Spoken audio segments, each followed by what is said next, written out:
So the U.S. Census is meant for everybody. It's not just meant for citizens, and it's not just meant for adults. We have a census because the U.S. Constitution requires that we have a census. The census is the most inclusive civic activity. It counts everybody who lives in the state, and that's how you show you are part of this great state. The census counts everybody in the U.S., but why do we care? Because money. And because it's the building block of representation in our democracy. Essentially, that's it.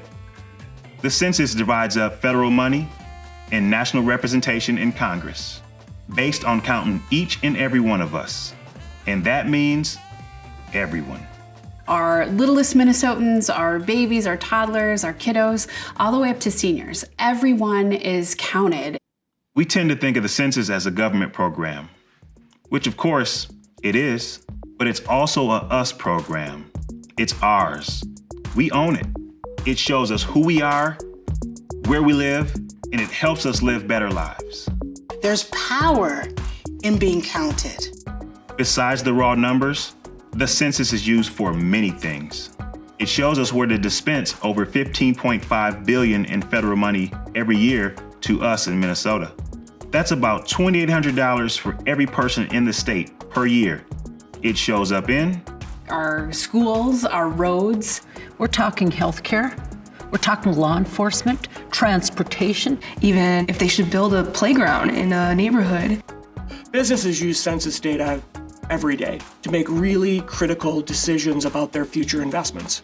So from a retailer that's trying to think about a new market to penetrate, to a company that is investing in a corporate headquarters and wants to better understand what the demographics of that community are, what the opportunity is to attract and retain talent, all of these data inputs create a level of confidence as decisions are being made. If our programs and services are underfunded, then the community, the people of the state of Minnesota, will be underserved. April 1st, 2020, that's National Census Day. The day we all count ourselves in. But in reality, we'll be starting the count process in March and ending in July. It's a short, intense process with a long history and lots of planning, kind of like the state fair. And like the fair, the census is only great if everyone shows up. We need to make sure that every Minnesotan, Black, white, brown, and Indigenous, is counted this year in the census.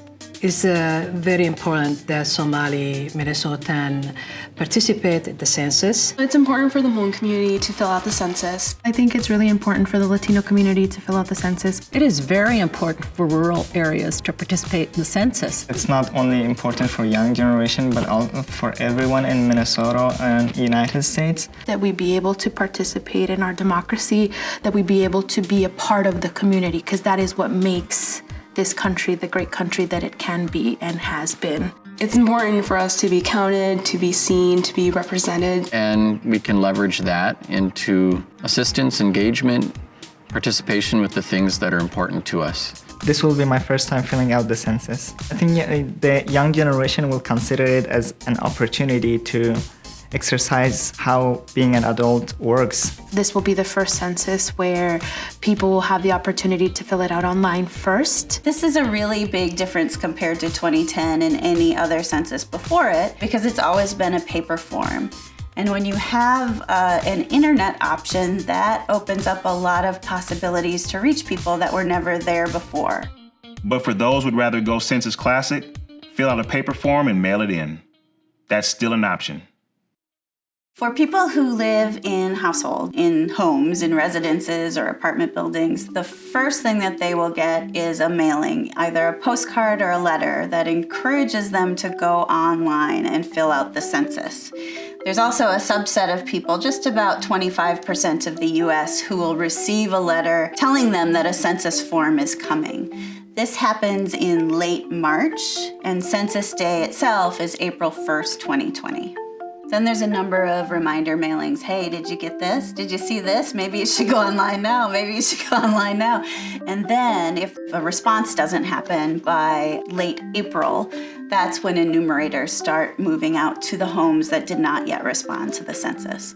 So if you fill out your census form when you get that postcard in the mail, or if you get a letter in the mail, you are not likely to ever see an enumerator at your door. They only go out to homes who don't respond to those mailings.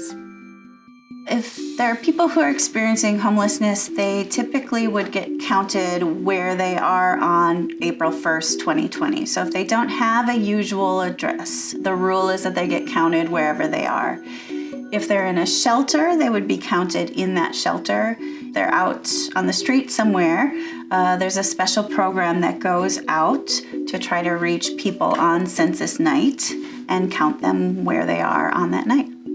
So we got the who and the why, but how? How is this massive undertaking done? Part 2 has the nuts and bolts. Go ahead, check it out. You know you want to.